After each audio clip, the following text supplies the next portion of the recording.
எங்கள் வீடு ஒரு சிறிய சொர்க்கம் போல இருந்தது. நான் கவின், வயது 23, அண்ணன் தினேஷ், அவர் மனைவி காவியா, எங்கள் அப்பா வேலுசாமி என 4 பேர் மட்டும்தான். ஆனால் அந்த 4 பேரின் சிரிப்பும் பேச்சும் வீடு முழுக்க நிறைந்திருக்கும். அண்ணன் தினேஷுக்கும் காவியா அண்ணிக்கும் கல்யாணமாகி 2 வருடங்கள்தான். அவர்களை பார்க்கும்போதெல்லாம் காதலின் உச்சகட்ட ரசாயனம் போலிருக்கும். அண்ணன் அவளுக்காக எந்த சிறிய விஷயத்தையும் செய்வான். அவளும் அவனை ஒரு தெய்வமாக பார்த்துக்கொள்வாள்.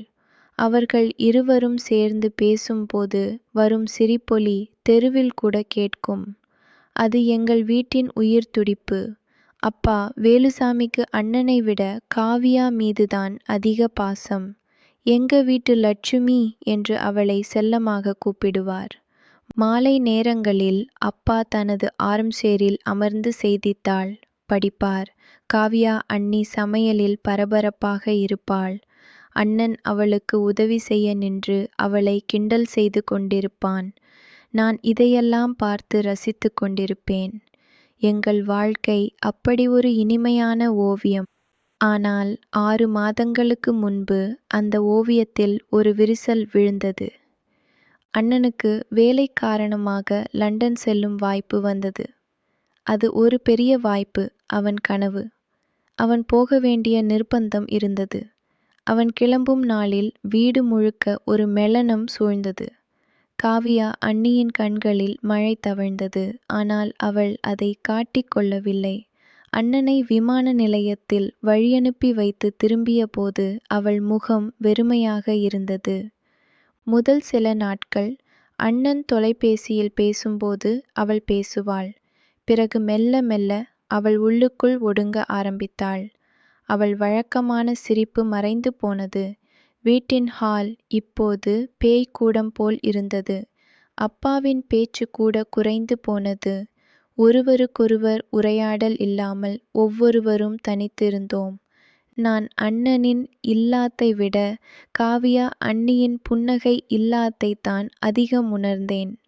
அவள் சமையலில் கூட முன்பு இருந்த உற்சாகத்தை இழந்து கொண்டிருந்தாள். எந்த ஒரு காரியத்தையும் இயந்திரத்தனமாக செய்து கொண்டிருந்தாள். நான் அவளை கவனிக்கும் போதெல்லாம் அவள் எங்கோ தொலைவில் பறந்து கொண்டிருப்பது போல் தோன்றியது. அந்த அமைதி எனக்கு புதிதாகவும் பயமுறுத்துவதாகவும் இருந்தது.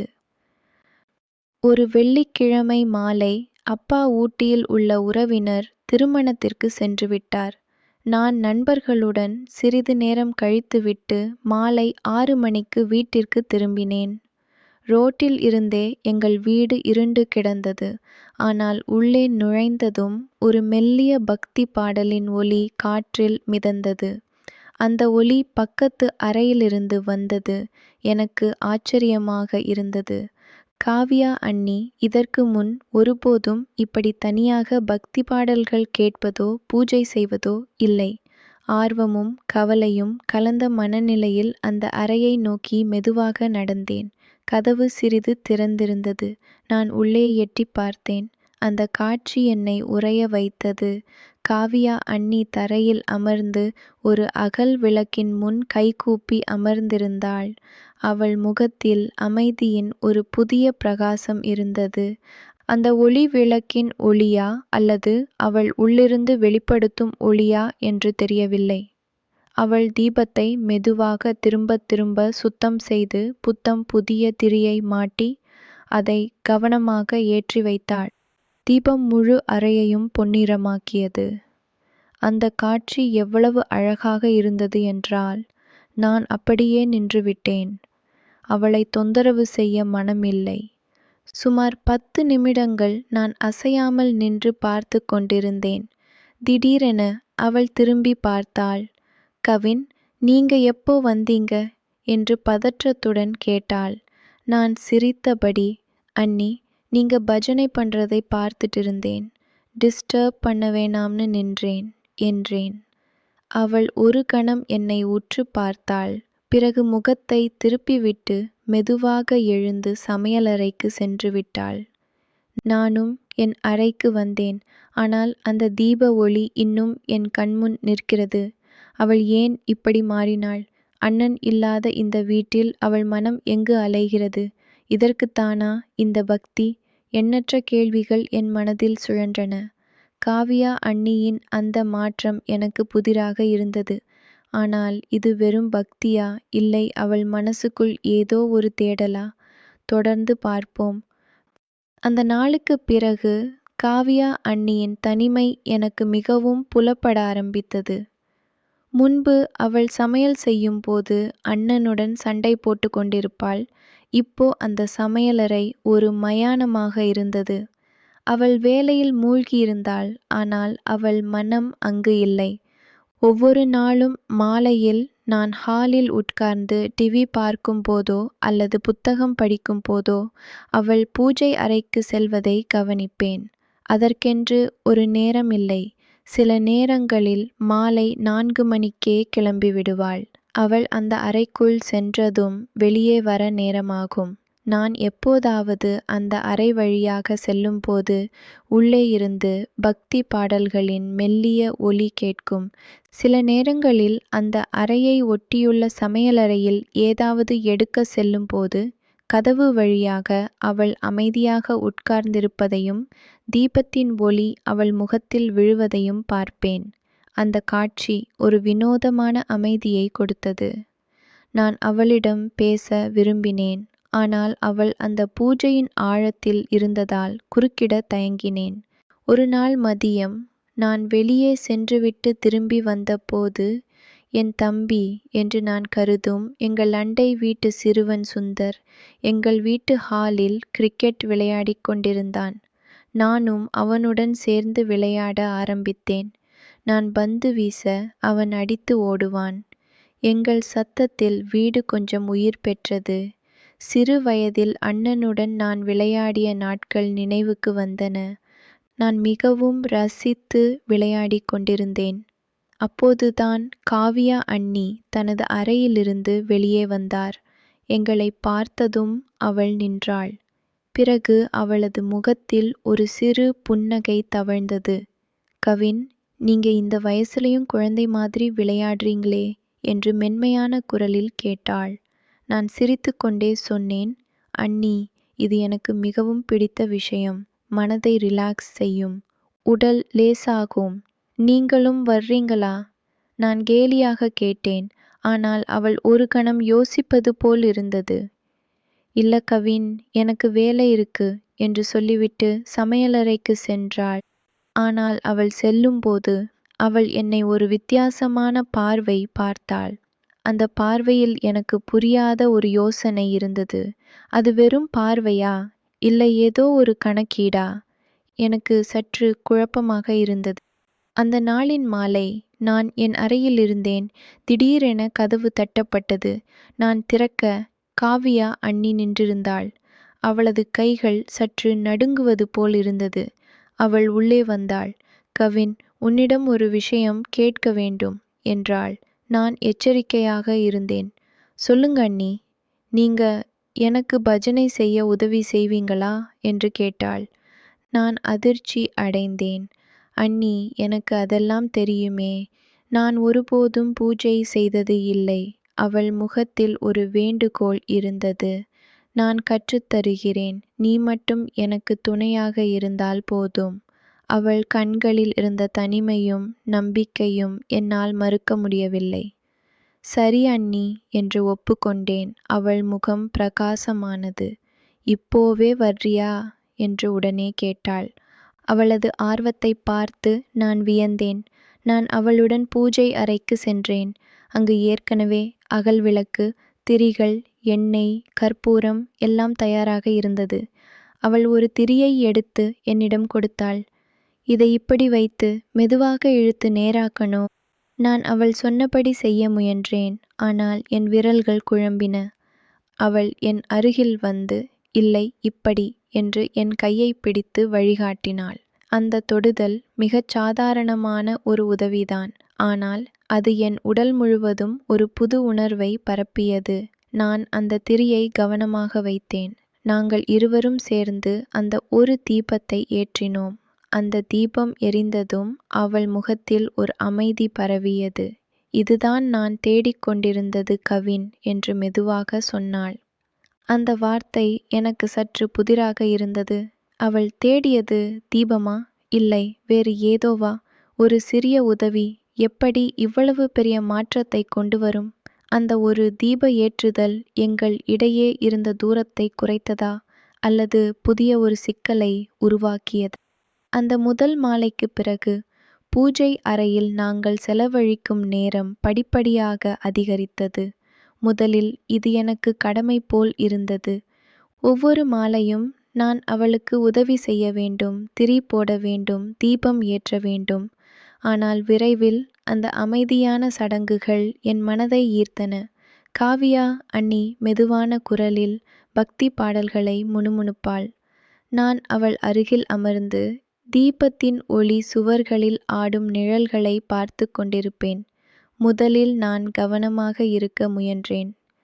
ஆனால் படிப்படியாக அந்த சூழல் என் மனதிற்கு ஒரு வினோதமான நிம்மதியை தந்தது.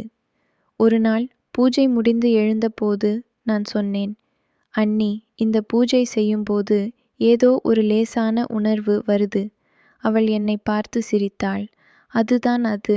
மனது கனத்தை இழக்கும் நேரம் அது. அவள் பேசும்போது முன்பு இருந்த சோகம் சற்று குறைந்திருப்பதை நான் கவனித்தேன். அவளது கண்களில் பளபளப்பு திரும்பி வந்திருந்தது. அவளது குரலில் ஒரு உற்சாகம் இருந்தது. நான் இந்த மாற்றத்தை கண்டு மகிழ்ந்தேன். நாங்கள் பூஜை முடிந்ததும் சமையலறையில் சேர்ந்து பேசுவோம். அவள் அண்ணனின் பழைய கதைகளை சொல்வாள். நான் கேட்டுக்கொண்டிருப்பேன். அந்த நாட்கள் மிகவும் இனிமையாக இருந்தன. நான் அவளது மருமகனாக இருந்தது மறந்து ஒரு நண்பனைப் போல் அவளுடன் பழக ஆரம்பித்தேன். அவளும் என்னிடம் மிகவும் திறந்து பேசினாள். கவின், உன்னுடன் பேசும்போது எனக்கு கொஞ்சம் இலகுவாக இருக்கு என்று ஒரு நாள் சொன்னாள். ஏன் அண்ணி என்று கேட்டேன். தெரியவில்லை. நீ என்னை பார்த்து பரிதாபப்படுவதோ ஏதோ தப்பு செய்தது போல் நடந்து கொள்வதோ இல்லை. நீயே நீயாக இருக்கிறாய். அந்த பாராட்டு எனக்கு மகிழ்ச்சியை கொடுத்தது. ஆனால் அந்த மகிழ்ச்சிக்கு இடையில் ஒரு நாள் நான் ஏதோ புதிரை கண்டுபிடித்தேன். ஒரு மாலை வழக்கமான நேரத்திற்கு முன்பே நான் பூஜை அறைக்கு சென்றேன். காவியா அண்ணி அங்கு தனியாக அமர்ந்து ஒரு சிறிய கடிதத்தை படித்து கொண்டிருந்தாள். அது அண்ணன் கடிதமாக இருக்கலாம் என்று நினைத்தேன். ஆனால் அவள் அதை படிக்கும்போது அவள் கண்கள் கலங்கியிருந்தன. நான் கதவு ஓரமாக நின்றேன். அவள் என் வருகையை கவனிக்கவில்லை. நான் ஒரு நொடி யோசித்தேன், உள்ளே செல்லலாமா வேண்டாமா என்று. பின் நான் அமைதியாக பின்வாங்கி ஹாலுக்கு வந்து உட்கார்ந்தேன். சிறிது நேரம் கழித்து அவள் வெளியே வந்தாள். அவள் கண்கள் சிவந்திருந்தன. கவின், வந்துட்டியா என்று இயல்பாக கேட்டாள். நானும் நடந்ததை கண்டு கொள்ளாதது போல், ஆமா அண்ணி, இன்னைக்கு சீக்கிரமா முடிக்கலாமா? எனக்கு கொஞ்சம் வேலை இருக்கு என்றேன். அந்த நாளில் பூஜையில் அவள் வழக்கத்தை விட அமைதியாக இருந்தாள். அவளது மனம் அந்த கடிதத்திலேயே இருந்தது. நான் அவளை பலமுறை கவனித்தேன். அவள் தீபத்தை பார்ப்பதும் மறுபடியும் அந்த கற்பனையான ஏதோ ஒன்றை பார்ப்பதுமாக இருந்தாள். பூஜை முடிந்து நான் எழுந்தபோது, அண்ணி, நீங்க நல்லா இருக்கீங்களா என்று கேட்டேன். அவள் ஒரு மெல்லிய புன்னகையுடன், ஆமா கவின், நீ ரொம்ப கவலைப்படாதே என்று சொன்னாள். ஆனால் அவள் குரலில் இருந்த அதிர்வு எனக்கு நம்பிக்கையை கொடுக்கவில்லை. அவளுக்கு என்னவாயிற்று? அந்த கடிதத்தில் என்ன இருந்தது? அண்ணனிடமிருந்து வந்ததா அல்லது வேறு ஏதோ? எனக்கு தெரியாது. ஆனால் அந்த நாளிலிருந்து அவளுக்கு எனக்கு எதிரான பழைய குழப்பங்களும் மெல்லிய தொலைவும் மறுபடி வர ஆரம்பித்தது. காவியா அண்ணி அந்த கடிதத்தில் என்ன படித்தாள்? அது அண்ணன் விஷயமா அல்லது அவளுக்கு வேறு ஏதோ தகவல் கிடைத்ததா? அந்த மர்மம்தான் அவளின் அடுத்த கட்ட நடவடிக்கைகளை தீர்மானிக்கப் போகிறது. அந்த சம்பவத்திற்கு சில நாட்களில் அப்பா வெளியூர் சென்று விட்டார். வீடு மீண்டும் முழுக்க முழுக்க எனக்கும் காவியா அண்ணிக்கும் மட்டுமே ஆனது. ஆனால் இப்போது நிலைமை முன்பு போல் இல்லை. முன்பு நாங்கள் சிரித்து பேசிக்கொண்டோம். இப்போது அவள் பேச்சு குறைந்து விட்டது. நானும் அவள் மனநிலைக்கு ஏற்றவாறு நடக்க ஆரம்பித்தேன். ஒரு மாலை மழை பெய்யத் தொடங்கியது. வெளியே சாரல் சத்தம். வீடே ஒரு மூடிய மெல்லிய இருளில் மூழ்கியது. நான் பூஜை அறைக்கு சென்றேன். காவியா அண்ணி அங்கு அமர்ந்து தீபத்தின் அருகில் ஏதோ கற்பனை செய்து கொண்டிருந்தாள். நான் உள்ளே சென்றதும் அவள் என்னை பார்த்தாள். இன்னைக்கு பூஜை வேண்டாம் கவின் என்றாள். நான் ஆச்சரியப்பட்டேன். ஏன் அண்ணி, உடம்பு சரியில்லையா? இல்லை, சில நேரங்களில் தனியாக இருக்க வேண்டும் போல் இருக்கும் என்று சொன்னாள். நான் ஒரு நொடி நின்றேன். பின் சரி அண்ணி என்று கதவை மூடிவிட்டு வெளியே வந்தேன். ஆனால் என் மனம் அமைதியாக இல்லை. நான் என் அறைக்கு சென்று உட்கார்ந்தேன். வெளியே மழை வேகம் அதிகரித்து கொண்டிருந்தது. மணி 7 இருக்கும். திடீரென ஹாலில் ஏதோ நகரும் சத்தம் கேட்டது. நான் கதவை திறந்து பார்த்தேன். காவியா அண்ணி தனியாக ஹாலில் நின்று கையில் ஒரு அகல் விளக்குடன் சாளரத்தின் வெளிச்சத்தை பார்த்து கொண்டிருந்தாள். அந்த காட்சி மிகவும் வேதனையாக இருந்தது. அவள் மிகவும் தனிமையில் இருப்பது தெரிந்தது. நான் மெதுவாக அவள் அருகில் சென்றேன். அண்ணி என்றேன். அவள் திடுக்கிட்டு திரும்பினாள். கவின், நீதானா? ஆமா, உங்களை பார்க்க வேண்டும் போல் இருந்தது. நான் சொன்னது உண்மையா? எனக்கே தெரியவில்லை. ஆனால் அவள் அருகில் நிற்க வேண்டும் போல் இருந்தது.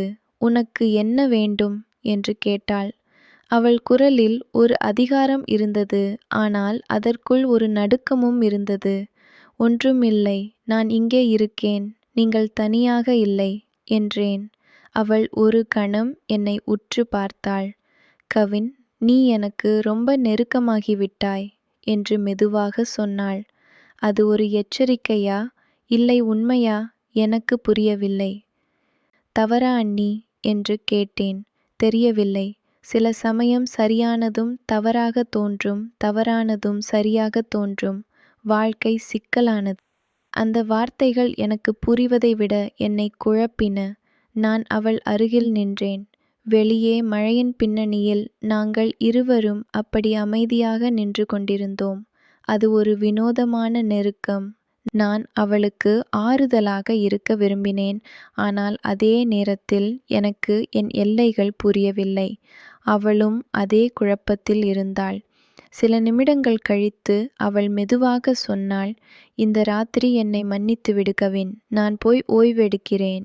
அவள் திரும்பி தன் அறைக்கு சென்றாள். நானும் என் அறைக்கு சென்றேன். ஆனால் அந்த இரவு முழுவதும் எனக்கு உறக்கம் வரவில்லை.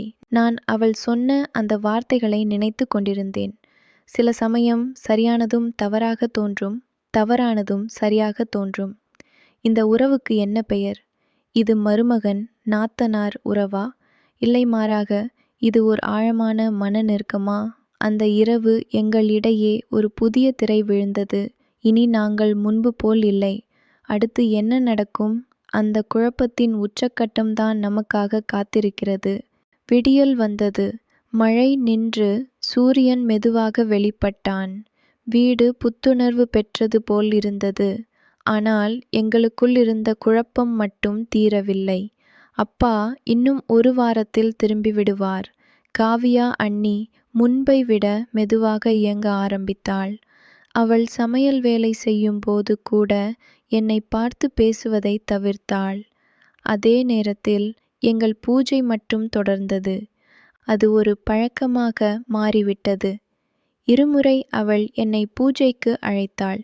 அதிலும் நிறைய விஷயங்கள் பேசாமல் இருந்தாள்.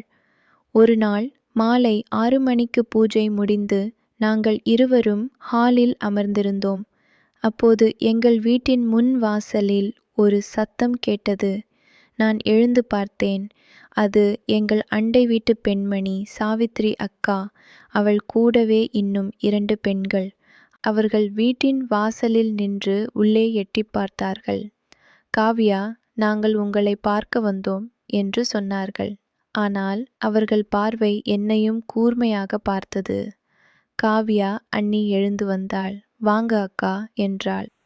2 நாளா வீட்டை தாண்டி நகர்ந்து வரும் சத்தம் கேட்குது. எல்லாம் சரிதானா என்று கேட்டாள் சாவித்ரி அக்கா. அவள் கேள்வியில் ஒரு அர்த்தம் இருந்தது. நான் அமைதியாக நின்றேன்.